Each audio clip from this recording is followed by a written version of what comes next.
Well, good evening, everyone, and thank you very much, Andrea, for that very kind introduction. So tonight, I'm going to talk about the fourth pillar of the new MMV strategy, what's beyond malaria. My co-presenter, Susan Winks, and I are going to describe a vision of how we can exploit 25 years, the 25 years that MMV and our partners have built together, the 25 years of knowledge, the 25 years of experience, the 25 years of passion and drive, how we can embrace new tools and new ways of thinking, how we can work together not only to reduce the burden of suffering of malaria, but also the burden of suffering of diseases beyond malaria that also disproportionately affect vulnerable populations. So where am I going to start? I'm going to start with AI and machine learning. Now, AI, or a machine mimicking human intelligence, and machine learning, or teaching a machine to perform tasks, routinely involving pattern recognition to provide information that's more accurate than otherwise obtained, are buzzwords. But what do they mean, and what do they mean to me? So if you indulge me, I will give a story. As Andrea said, I was fortunate enough to spend a year on secondment with Susan and her team in Cape Town. Shortly after I arrived in Cape Town, I went to get my lunch. As you can see, this is a slightly tangential story. And when it came to pay for my lunch, the cashier said, "Well, do you want to use SnapScan?" And I looked at her blankly. What are they talking about? And for those of you who don't know, SnapScan is a mobile phone-based digital wallet, similar to M-Pesa in Kenya or OPay in Nigeria or thousands of others that now are all around the world. But at the time, in 2018, in Switzerland, very, very few people had seen the potential of this use of digital technology. However, in Africa, people had already discovered that this was a more convenient, a more secure, a more efficient, and simply a better way of making financial transactions. Now, of course, a digital wallet is not artificial intelligence or machine learning. Well, at least not yet. It may be soon. But it's actually a perfect example of how disruptional digital technology platforms have the opportunity to improve, enhance, reinvent, reimagine processes and old ways of working. And at MMV, we believe that AI and machine learning will have a similar game-changing impact on the way that we do drug discovery, both now and in the future. Researchers who use AI and machine learning will discover that this is simply a better way of doing their work. So I will give an example now of how we've used this at MMV. We've developed a tool called MAPE. Now, MAPE is a machine learning model built on the data obtained from testing over 5 million compounds against the malaria parasite that predicts, based on chemical structure, whether a compound is likely to be active against the malaria parasite or inactive against the parasite. This means that if any of you out there had a set of compounds that you wanted us to test, you could send me 1,000 compounds and I can put them into the machine and it will select me with more than 10 times efficiency over our traditional processes. So you send me 1,000 compounds, I'll feed them into the machine and it will predict the 100 compounds that are likely to be active. Now, as you can imagine, this has incredible implications on cost, on time, and on resource. When you scale this up and you're thinking of screening thousands, millions of compounds, the impact is incredible. So that's one use that we have at the moment.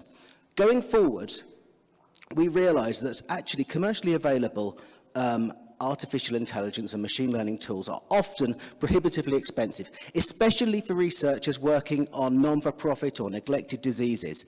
So therefore, working with experts from academia and industry, we are democratizing the process. We're developing a suite of artificial intelligence and machine learning products that are going to be open access, free of charge, specifically designed for researchers in malaria and other neglected diseases that are going to transform the way that we're going to work. They're going to aid researchers in the design of compounds. They're going to aid researchers in how to predict biological properties. They're going to aid researchers in making sharp, clear decisions. This really has potential, and I think within MMV, we really believe in MMV Discovery that the next generation of malaria drugs will have been discovered and developed by researchers who are using these tools to assist them. All of the themes, so I'm going to move on. All the themes I'm talking about tonight are linked, and the second is MMV Emerge. In essence, MMV Emerge is MMV utilising, seizing the opportunity to use our experience and knowledge in drug discovery, in drug development, and in drug access against other diseases beyond malaria. As you've heard, working with our partners, we've had incredible success in reducing the burden of suffering of malaria. Working together, why could we not do this against a virus such as Ebola, where you have an average case fatality rate of 50%, or against a fungal, life-threatening fungus like Aspergillus, where resistance is an enormous emerging problem due to the widespread use of azole fungicides in agriculture. Or another infective parasite like schistosomiasis, with over 250 million cases per year requiring preventative treatment. Working together, we really have the opportunity at the moment to make a difference in other areas. So I'd like to leave you with really a call to action. A call to action to work together with us, whether you're a researcher, an expert, or a policymaker. We need your involvement in this process, and whether it be refining our tools, whether it will be identifying unmet urgent clinical needs, whether it will be building partnerships. This is something that we can all work on together, and we'd love to have that engagement with you. Okay, so that's my pitch. I'm now going to hand over to Susan Winks. Now, Susan is the head of Susan comes from H3D, Drug Discovery Centre at the University of Cape Town, where she is the head of research operations. Now, for those of you who don't know Susan, Susan is the glue that binds the organisation together. She is the person who has the unenviable task of translating Kelly Jabali's vision into reality. Susan and I have been collaborating for over 10 years, and whether that be on funding applications or developing young talent, or whether it be actually discovering the new drug candidates that we're actually feeding into our pipeline. During this time, we've spent many, many hours discussing the challenges of carrying out malaria drug discovery and development in an African institution. And during those discussions, Susan always relentlessly focuses on the solutions, not the problems. And I'm very pleased to say tonight she's going to give you some of those solutions. So, Susan?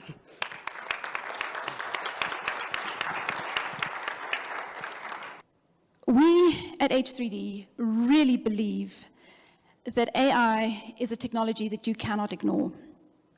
We see it as an opportunity to accelerate research and development, and we see it as an opportunity or an imperative to help us achieve global health equity. So I'm going to talk to you today about two different examples about how we at H3D are actually putting this into action. And hopefully, I can take you along this journey and leave you inspired to use these two tools in your own research. So to start with, I'm going to talk to you about how we've applied and developed a tool on the drug discovery side. So for those of you who are not familiar with how the drug discovery process works, we usually start with screening lots of compounds, and those are physical compounds that you need to get. Then we will take the hits from that, and we'll have to put them through, for example, cytotoxicity assays. And then we'll say, well, if they're not toxic and they're active, that's great. Are they soluble? So then we'll check if they're soluble, and so on. We'll then start to do the more expensive assays, and we'll say, well, are they metabolically stable? And can they permeate in the membranes? And we start to build up a picture of whether or not this could be a potential drug. Now, this is what we call a screening cascade. And as you can imagine, it typically takes a lot of resources and iterative cycles to take you through this process. So what we've done at H3D is we have developed the first fully automated virtual screening cascade, which we call ZyraChem. And we have taken all the standard assays that we would use for hit-to-lead optimization and developed models which are now predictive of whether or not you would actually achieve a positive response in that assay. So what does this actually mean? It means that if we look at our data set from our malaria research, and we picked 50 compounds at random, maybe 10% of them might be active against malaria. If we ask our model that we've trained on different data, but we've trained it, if we ask it, which ones do you think will be active? The model returns a hit rate of 90% of active compounds with less than 100 nanomolar activity.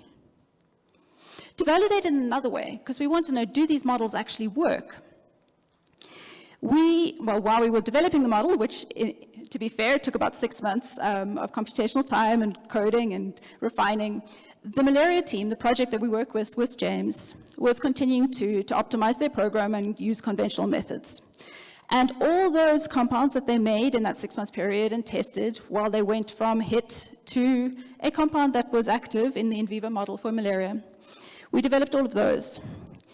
So then to validate our model, we took all that data and we put it into the model. We put it into Zyricam. We said, well, which of those compounds that we've made in the last 6 months do you think would have got there? And it correctly predicted the one that was active in our in vivo model. Now imagine that. If you could take 6 months of research and you could achieve it almost instantly just by putting those compounds into the model. This has the power to dramatically accelerate how we do research. Of course, it doesn't negate the fact that we still need to do the experimental validation. You still need to make things, but you can make the ones that have a higher chance of actually doing what you want them to do. So that's the one example of how we're using the tool. And Zyricam is an open access tool that is available to anybody. The other example I want to give is on a completely different end of the value chain. When we start to think about the clinical application, what happens when you take a drug? So let's talk about pharmacogenomics, which is the influence of genetics on how your body is going to respond to a drug. So if I take a drug, my body and my genetics will determine how much of that is actually bioavailable in my system and how well that drug works. If you come from a different population and you've got different enzymes in your liver and your genetics are different, you might have a very different level of that drug in your system, which could result in overexposure or underexposure. In the case of overexposure, there may be toxic side effects. In the case of underexposure, the drug just doesn't work. Okay, so is this a problem? If we look at the US FDA, they currently have over 300 drugs which have pharmacogenetic advice associated with them. Little warnings of if you're from this population group or if you have this particular enzyme or deficient in it, the drug might need to be dosed differently or you shouldn't take it and so on. Of those more than 300 drugs with the advice, only 15 have been studied in African populations. Pause for a moment and think what that means. These are drugs that are commercially available to all of us, and only 15 of them have actually taken into account the genetic diversity on this continent. We know that this is a massive gap, and it's influencing how our population is responding to drugs. This is a global equity issue. Sorry, 1 minute left, and now you've thrown me again. Sorry, Helen. So essentially, the other part of the puzzle is that we know that there's a dearth of clinical trials on the continent, with only about 3.5% of global trials occurring on the continent. So we're actually not generating enough data that can be used into these models. The issue is exacerbated further by the fact that the global north is increasingly using AI models to predict how we will react to drugs. So if the African data is not fed into these models, they're not going to be relevant to our population, and the gap is going to widen. There are 3 ways that we can start to solve this. The first is we need to attract more clinical trials to the continent. We need to generate more data on African patients. The second is we need to be developing our own models based on the data that we have in Africa that can actually start to address this. And I'm pleased to say that there is a third solution, which is a technique called transfer learning, where we can take an AI model that has been developed on data from other population groups, expose it to a small subpopulation in Africa, and train it, retrain it, so that it's actually relevant and applicable. So what is H3D doing about this? What we're focusing on is actually developing new models for African patient populations using African data. So in closing, what I want to do is I want to inspire you to use these tools, inspire you to collect the data that we need to make a difference on this continent. If you are a researcher and you're not using AI tools, relook at what you're doing and see how it can help to accelerate your research. And if you happen to be involved on the clinical side or pharmacovigilance side, or even writing the ethics approvals and protocols which would allow you to share that data afterwards, consider how do we make that data accessible so it can actually inform these models to make sure that Africa is not left behind. Thank you.